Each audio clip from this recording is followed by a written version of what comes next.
Good afternoon. I'm Joel Franklin. Welcome to JLG's 30 Minutes with Bill Harley webcast with Leslie Bermel, our resident presenter.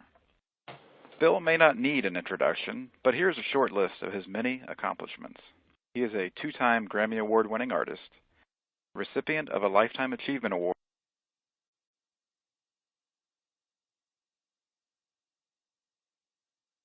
from the Rhode Island Council for the Humanities, and an NPR commentator.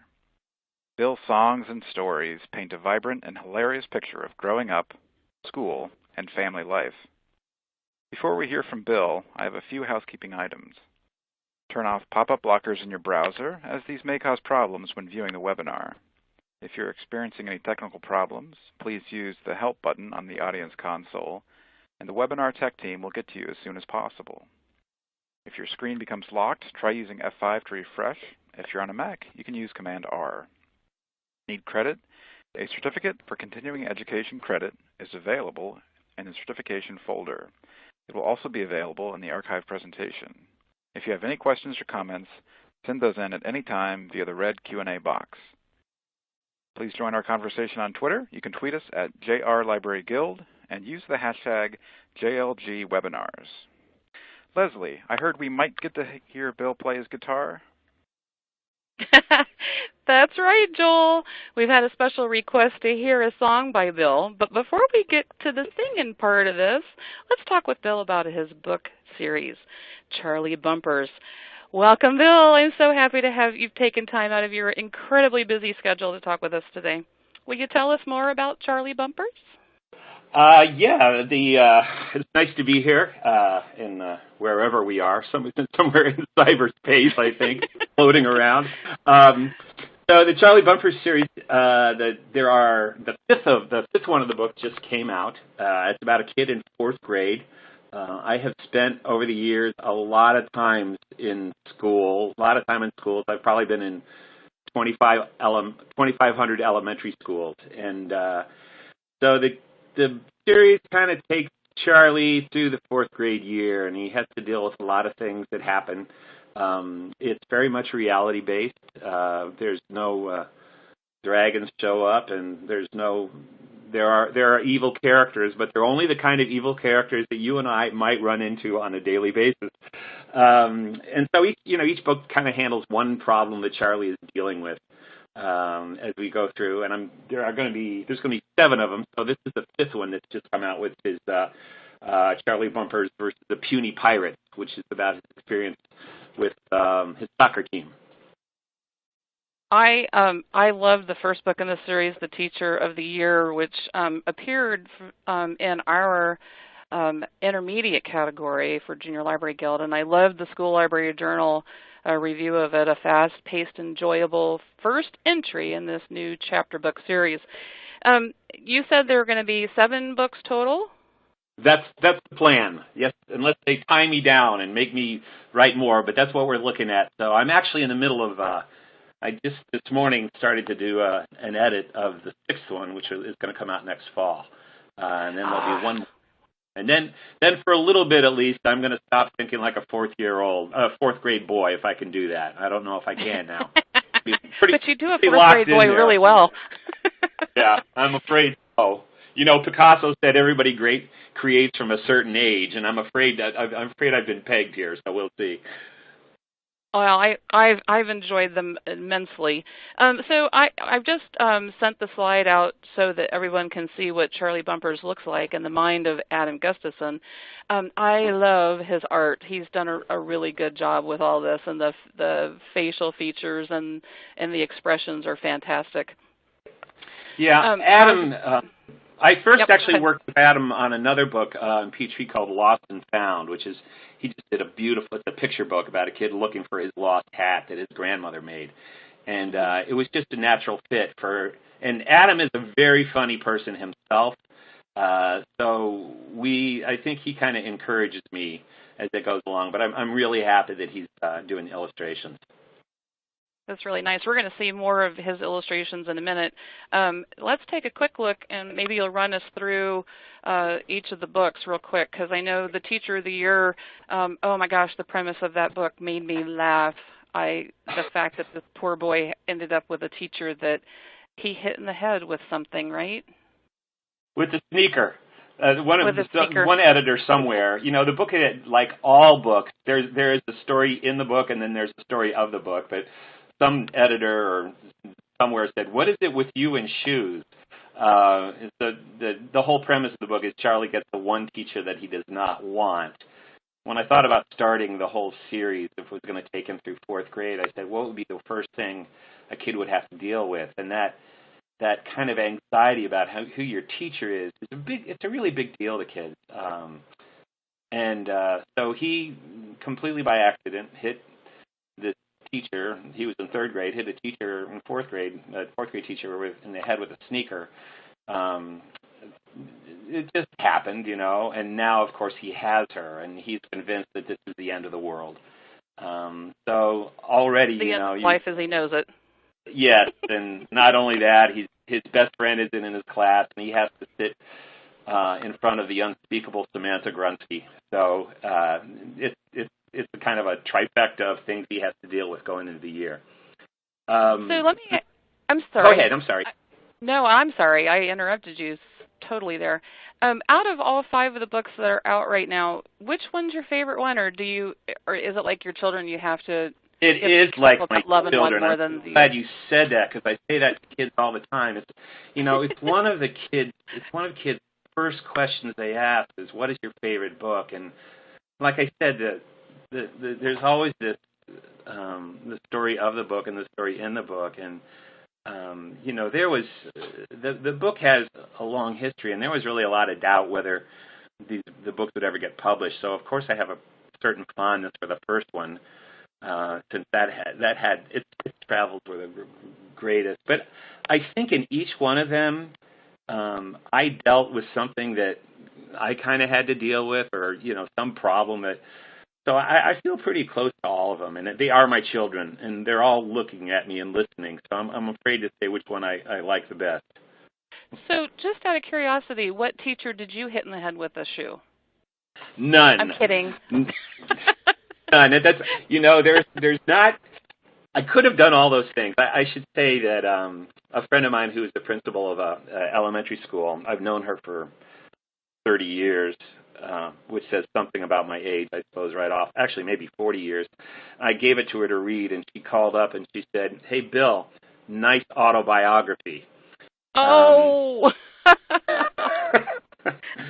So it wasn't a particular incident, but it was Charlie's lack of attention to detail, I think, that she was identifying. That most of his problems are caused by not paying attention, and that would be mine too.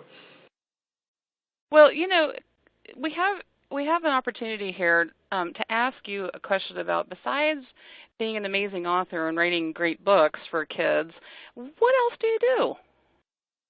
Well, actually, the writing of books is something that I've kind of turned my attention, or at least part of my attention, or part of my inattention, to, I guess that my first book was published maybe 20 years ago. It was a picture book, when I first started writing for kids. But mostly, I really made my living as a storyteller and a singer. That picture right there is me singing in a school in Valdez, Alaska. It's an incredible In Alaska? School. That's Valdez. great. You look up above, you see those birds that are hanging those are real birds. Only in Alaska would they just hang the taxidermy over the over the library. So I really became interested in storytelling, oral narrative, and I do a lot of work with kids and teachers and parents. I'm actually beginning to work on a book about storytelling for parents, because I think that orality is the basis of literacy, and I probably have 500 stories in my head. I still tell traditional stories and also stories I've made up. A lot of them have been recorded on my recordings, but they haven't been in picture books, So I kind of cut my teeth on learning how to tell stories to people before I started to get some acceptance as a writer. And I know even in the Charlie books, Charlie's written in the first person, and it's very conversational. When I'm writing, I hear Charlie speaking out loud, and dialogue is something I'm trying to use the language that he would use. And I think all that has a lot to do with my storytelling and my music too, because I think that sense of rhythm and repetition is really at the heart of language, and that's one of the things that you find in the Charlie books. Charlie has things that he says over and over again, or these kind of those tropes or motifs that happen over and over again, and that's just kind of part of storytelling or singing, I think. Right. So singing. I know that we talked a little bit ago about how our dear friend Deb Ford, who is right now on her honeymoon, knew you or met you many years ago and specifically requested that you bring your guitar and sing the Backpack Song. So well, I didn't have to bring it very far because I'm in my office, so it's just sitting here. Right beside you like a faithful friend. I could say I can't find it, which would be actually... You could, but I have a feeling that you're not going to get away with that. No, especially since I do have it. So now, maybe I'll just sing the chorus of this? I think I should or maybe sing one. I'm going to sing the first verse. It's a double verse, okay. but I'm going to sing the first verse, and then I'll sing the chorus. And if people are looking, you're going to see down in the backpack is your part, and the information is there. I've stolen the melody, so you can. You've borrowed the melody, right? Yeah. No, believe me, I had to pay for this melody. Oh. this melody cost me money. I'm not even going to ask you how much it cost. Yeah, here we go. When the teacher calls and says, "Did you get my note?" And she says she didn't get the one you wrote. Look in the backpack, look and see. Down at the bottom, that's where it's bound to be. And Drifters, your part goes like this. Down in the backpack, don't you wonder what lies down in the backpack? There's a big surprise down in the backpack. Something starting to grow down in the backpack. I think you better not go down in the backpack. There you go. Lovely. I'm clapping. I think everybody who's listening I can hear the audience that's clapping too. So. It's fantastic. No wonder you're a 2-time Grammy Award winner. Tell us about that a little bit. That's exciting stuff right there. Well, it is. And you look good in this tuxedo, by the way.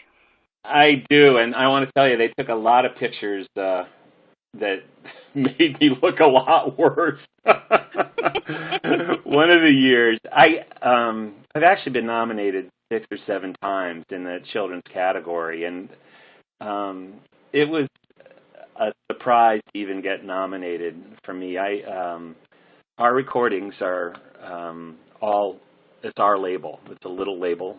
My wife runs the business, and the CDs are in my basement. But I know a lot of people who've worked in music for years and from all different aspects. And so I kind of struck a chord. The first time I was nominated, I was really quite surprised. I couldn't believe it, So we went out there and took our kids when they were younger. And I think finally the third or fourth time I won. And I have a friend of mine who's a storyteller and said, "Bill, if you win, don't stand up and say, 'Oh my God, I can't believe I won.' It's so fake." But I'm going to tell you, when they call your name, I stood up and said, "Oh my God, I can't believe I won." You did exactly what they said not to do.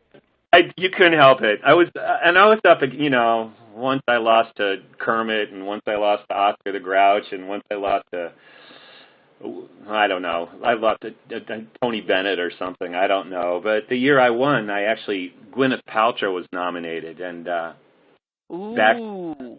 yes, I know, it's quite one year I lost to Julie Andrews. I can't believe I lost to Julie Andrews. I can't believe it. No.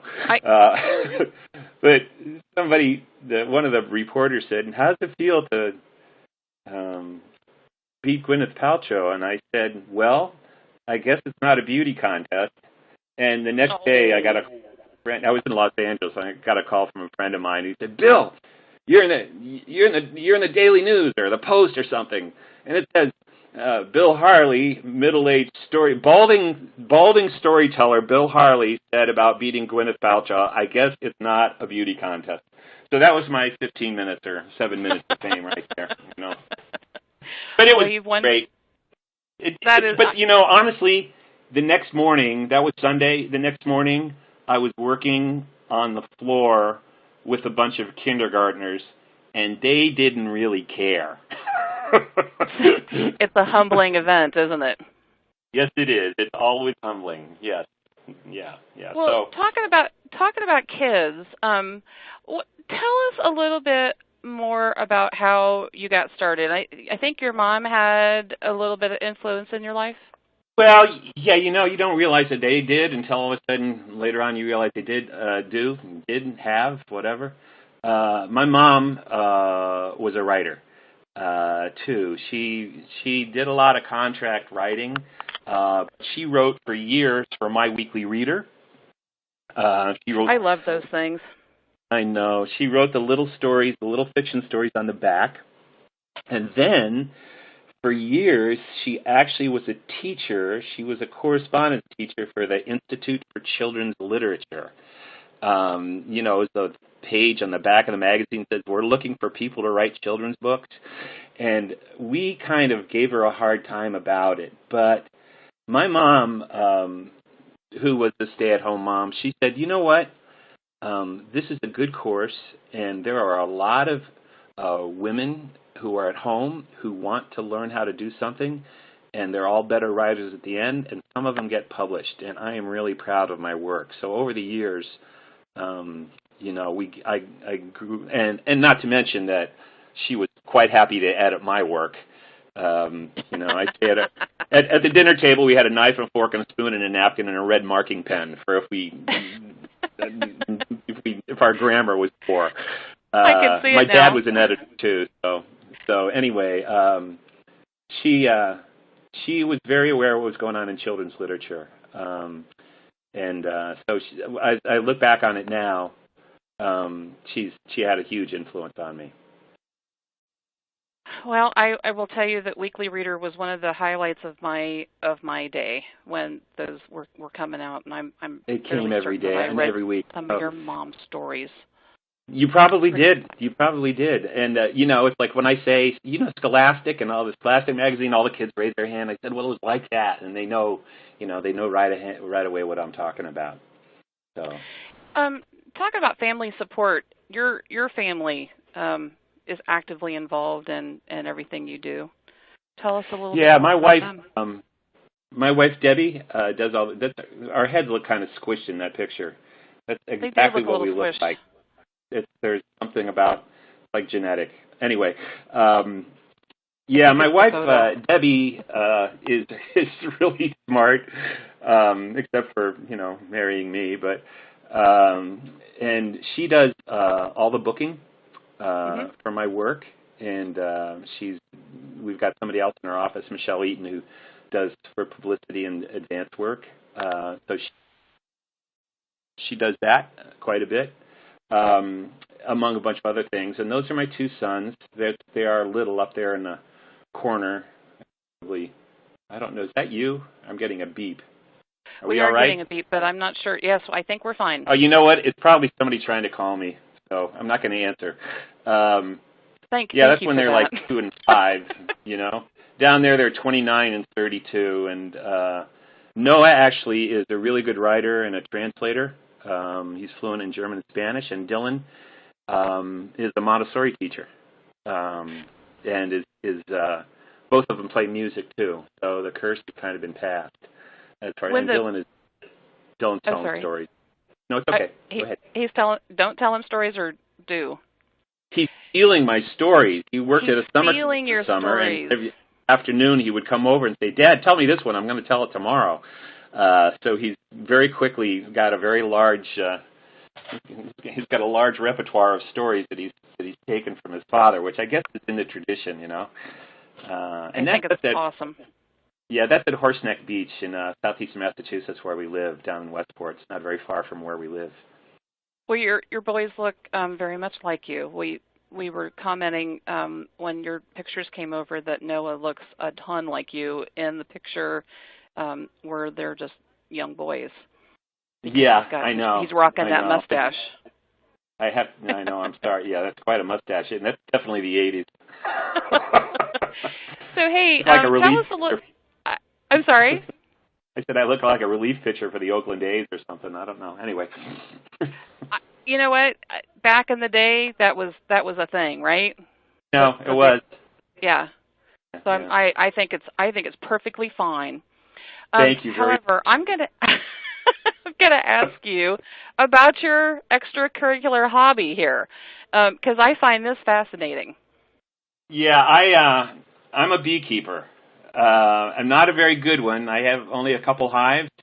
My friends who are more serious have 15 or 20 or 30, but that's a picture of my hive in my backyard. And I've been interested in it for years. I read about it, and about 10 years ago, I started to keep hives. And like I said, I'm not very good. My travels make it hard for me to be really attentive to it, but they're pretty forgiving. And I kind of feel like it's a way to tie me into the place that I live. We get a little honey each year, enough for us for the year and enough to share. The honey is definitely a gift. I don't want to figure out how much it costs per pound. Youch. It is an amazing. The bees are amazing creatures. A hive is really one living thing, is with all these thousands, 30 or 40,000 components in it. It's just an incredible thing. So I like doing it. I wish I was better at it but it requires paying more attention, and I don't do that very well.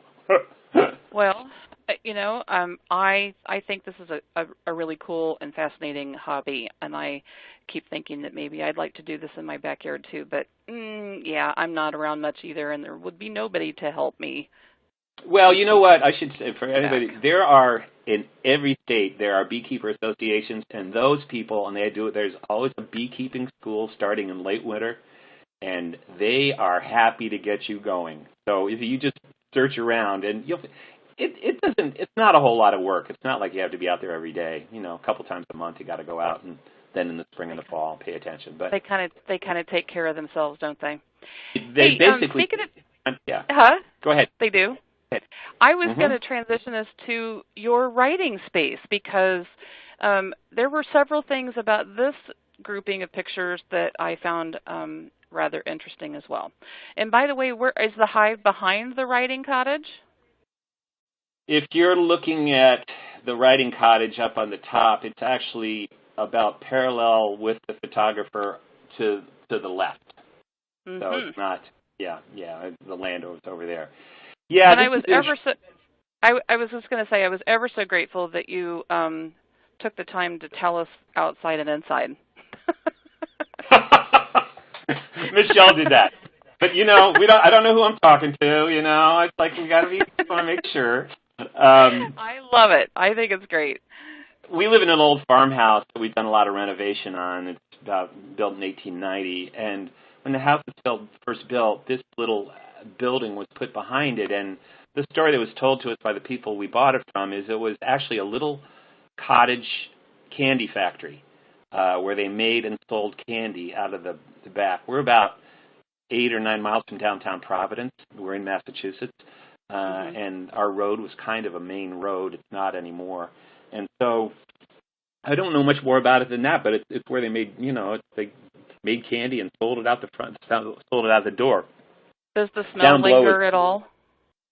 Nothing. No, because there was a plumber in here before we moved in, so there's only, that was, the candy's gone and the pipes were there when we moved in. And that's my desk, which is very cluttered, and it's even more cluttered now, which is why I'm glad this is not a video blog. Yes. Tell us about that really hard chair that you sit in. Well, yes, I know. We were talking that's just I write better if I'm a little uncomfortable, I think. Is it to hurry yourself along? If you get too comfortable, you might take longer. Well, I don't think when kids ask me, it's like, or teachers are saying, is writing easy? And I don't know. Some of them are hoping I'll say, well, yes, it can be very easy, but I don't think it is. I think it's hard but good, and that's kind of part of it. I will tell you that I can't sit still for more than about 90 minutes at the time at the most. That's about as long as I can write. So I suppose if I were able to write for 5 hours a day, I might look for a more comfortable chair. But that one worked pretty well for me. So there you go. Let's talk about being uncomfortable for a second, because I think that our next slide is not easily read. But yeah, I know it's not going to look. It's about editing, but they might be able to get the red. And that's the thing that I think is. Sorry. No, it's okay. This is a screenshot of an edited page of one of the Charlie Bumpers books, and it's not. You can't see the details on it very well, but basically in the middle, you'll see those red, that kind of column of red things, and those are all my editor, Vicki Hollifield, who's edited not just the Charlie Bumpers books, but 3 of my other books with Peachtree. Right. Those are all her comments of things she wants me to change or think about, and that's one page. So Vicki and I have a really good relationship. We've been working together for 10 or 12 years, so I don't take exception to what she says. I don't often agree with her, and it took me a long time. Yep. I was all huffy, when this whole process started. I didn't like it because you thought it was a judgment on your being, and now I'm old enough now. It's like I just don't take that personally anymore. Right. Well, this is not like your first book either, so I imagine it gets a little bit more comfortable listening to someone else's opinion or taking it into consideration. But boy, I've talked to a few writers in my time, and I hear that this is, at least for new debut authors, it is one of those really uncomfortable situations when you get back the edits and am I good enough to actually publish a book? That's what I hear. Never been down the road. Yeah. Yeah, it was hard for me. The first editor I worked a lot with was Nicole Geiger, who was at Tricycle Press, and that was before computers. She sent back my document, my pages with Post-its all over, and that was hard. But I think one of the things is you can take criticism from somebody who is on your side, and yep. When you learn that, then you begin to look at it a little bit different. And so, especially the first time around, when you're trying to figure out your relationship, those questions are a little more open. If I started working, another publisher, another editor, I'd probably have to learn that again too. Yeah. Well, we have just a few more minutes left, so I'm going to ask you to tell us a little bit more about Charlie Bumpers versus the Puny Pirates, because this book is appearing in our fall collection this year in our sports category, and there are several very humorous things that are happening in this book that I'd love for us to talk about. So tell us about I'm Charlie. I've been, from the very beginning, I knew I wanted to write a book about kids in sports and Charlie in sports, and since soccer was his game. And the two threads that run through this, and I'm actually pleased with how they worked out. A lot of times I'm thinking about, what's the main plot, and then the subplot, and I feel like they work together pretty well. But the main plot is that Charlie is finally on a team with his two best friends, and he thinks that they're just going to clean up the league. And the truth is, it's a 10 and under league, and everybody on his team is 9, and all the other teams are all 10-year-olds. And he quickly realizes that it's not going to be what he thought. And being on a losing team is really hard. And so Charlie has to deal with that. And then the other thing is that, and you see from the cover, that they have to sell chocolate candy bars to make money for the league. And unfortunately, all of the bad aspects of his friends and Charlie come out in that. It is just a disaster, and that which was hilarious to write about, of these idiot boys trying to keep track of things and thinking they're on top of it, and by the end they're hundreds of dollars in debt, and they are, Tommy and Hector and Charlie. Yes. It's like they are $100 short, and I love that Tommy is getting funnier and funnier in this series, and he just doesn't understand that if they need more money, they just can't get more candy bars and sell them. He doesn't get it, and so no. And I think the two plots work really together well, and there's a lot in it that, the Charlie's books are a lot about these everyday anxieties that kids face, and I think sometimes adults forget because they've been through it and they survived. The kids don't know, and so it looks funny, in retrospect, but. This is like we could have, Edvard Munch, the scream on the front of some of these books is Charlie. Actually, in the Screaming Skull, it is kind of like that. It's this kind of wrestling with stuff that's really part of growing up that I feel like I'm trying to capture in this series. Well, and this last piece of art is at the very end of the book. Yeah. Tell us about this. Well, they are watching. Matt is Charlie's older brother, and he is appropriately horrible to Charlie.